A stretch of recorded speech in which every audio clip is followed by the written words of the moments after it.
Assalamu alaikum and welcome to my channel Do Biology. Today we will discuss the topic that is called as the parasitic nature of viruses. Viruses जो है वो as a parasite behave करते हैं inside the living host body जो है वो live करते हैं. Virus need a host cell to complete its life cycle, और अपनी लाइफ साइकिल को कंप्लीट आउट करने के लिए उनको कोई भी होस्ट बॉडी चाहिए या होस्ट सेल चाहिए.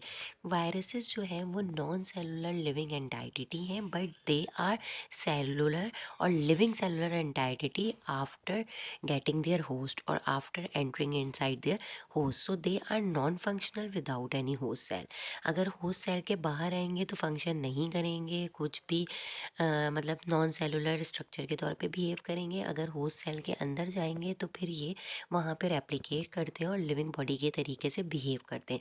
Since they do not possess any kind of organelle and metabolic machinery to generate energy of their own or to prepare protein or any other macromolecule essentially required to develop its own structure.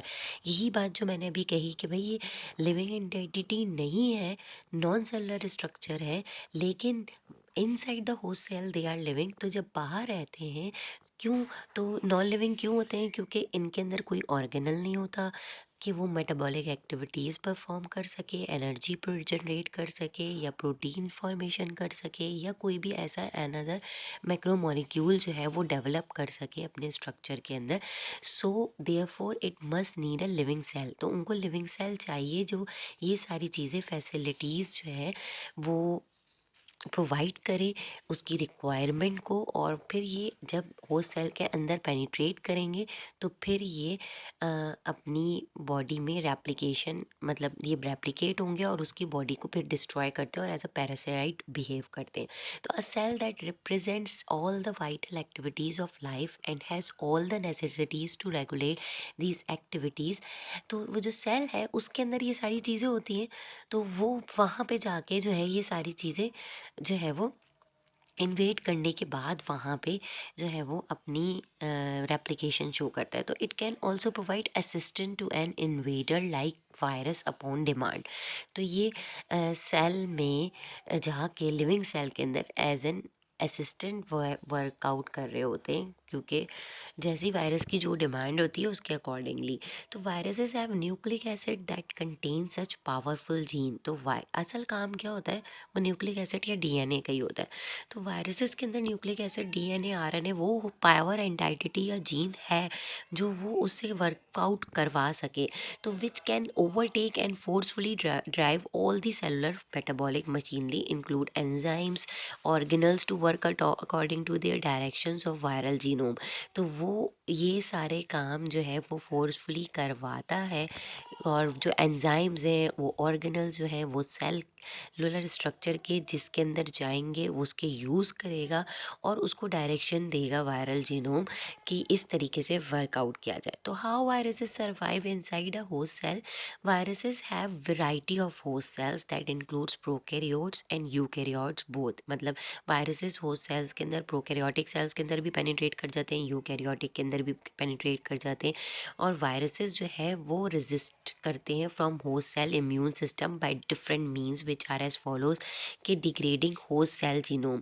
अब क्या पहला करेगा, resistant करेगा host cell का immune system को कि वो host cell को डिग्रेड करेगा, उसके जीनोम को डिग्रेड करेगा. सबसे पहले उसका डीएनए तबाह करेगा. तो when a phage virus attacks bacterium, जब बैक्टीरियोफेज वायरस में वायरस एंटर करता है तो उसका डीएनए जो है, its DNA synthesises endonuclease enzyme to degrade bacterial DNA. तो इसका जो डीएनए होता है वो कौन सा एंजाइम रिलीज कर रहा है, एंडोन्यूक्लियस कर रहा है, ताकि वो बैक्टीरियल डीएनए को डिग्रेड करे और उसके ऊपर जो है वो कंट्रोल कर ले.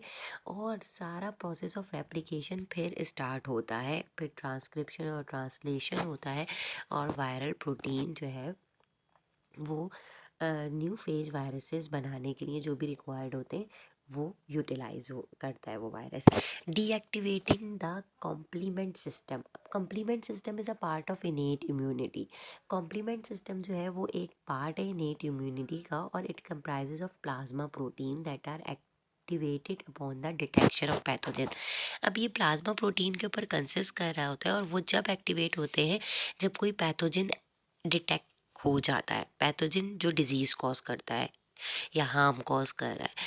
तो viruses when enters the host cell they prepares protein.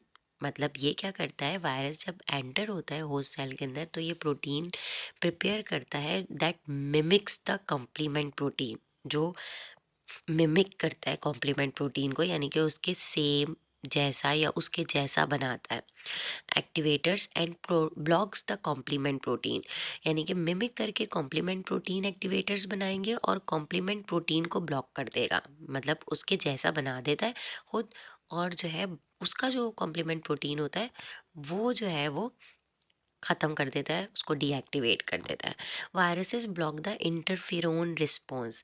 Interferons वो प्रोटीन होते हैं जो रिलीज होते हैं फ्रॉम वायरली इन्फेक्टेड सेल्स से, और that provide signals for immune system to respond, और ये इम्यून सिस्टम को सिग्नल्स प्रोवाइड करते हैं रिस्पॉन्ड करने के लिए। In contrast viruses blocks the specific gene, और ये इसके बरक्स वायरसेस क्या करते हैं, वो स्पेसिफिक जीन को ब्लॉक कर देता है and interrupt the metabolic activities to produce protein, और मेटाबॉलिक एक्टिविटीज़ को भी इंटरप्ट करेगा जो प्रोटीन बना रही होंगी।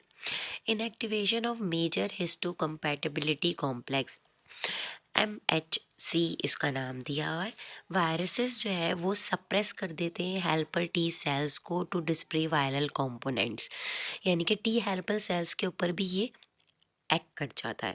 ठीक है, और जो कौन प्रेजेंट कर रहा है, मेजर हिस्टो कंपैटिबिलिटी कॉम्प्लेक्स जो है वो प्रेजेंट कर रहा है, और which delays the detection of virus invasion, और ये जो है ये डिले कर देता है डिटेक्शन ऑफ वायरस इन्वेजन की। एक्चुअली टी हेल्पर सेल्स जो होते हैं मेजॉरिटी WBCs के ही सेल्स होते हैं, और इनका काम ही यही होता है कि ये जो इन्वेजन हुई हुई होती है इस तरह के सेल्स की, उनको डिटेक्ट करता है, तो ये उनकी इनएक्टिवेशन भी करवा देता है, या उनके टी हेल्पर सेल्स का काम को भी सप्रेस कर देता है, कम कर देता है। Viruses suppress B cell activation, B cell activation भी कम कर देता है, उसका काम को भी रिड्यूस कर देता है। Some viruses develop a system to reduce the function of B cells to anticipate a viral activities and inhibit B cells proliferation and differentiation, यानी कि ये बी सेल्स डिवाइड और रीडिवाइड नहीं होंगे, उनकी प्रोलिफरेशन और डिफ्रेंसिएशन को रोक देता है, इसको भी सप्रेस कर देता है। और viruses can alter their genome also, mutate करते हैं, फ्रीक्वेंटली चेंज करते हैं जीनोमिक कंस्टिट्यूशन को, so that drugs and vaccine become less effected, क्योंकि ये एकदम अपने जीन को चेंज कर लेता है। म्यूटेट का मतलब है चेंज कर लेता है, अपन उसका जीन कंटिन्यूएशन में चेंज हो रहा होता है, तो इसलिए वायरसेस को आप वायरसेस की दवाई नहीं बना सकते, उसकी वैक्सीन्स जो होती हैं वो भी बहुत लेस इफेक्टिव होती हैं, and they survive in host cell, और इसी तरीके से ये इजीली सर्वाइव कर जाते हैं होस्ट सेल्स के अंदर, because they are altering their genome continuously. ठीक है, so that's it for today, and if you like it kindly subscribe my channel. अल्लाह हाफिज़।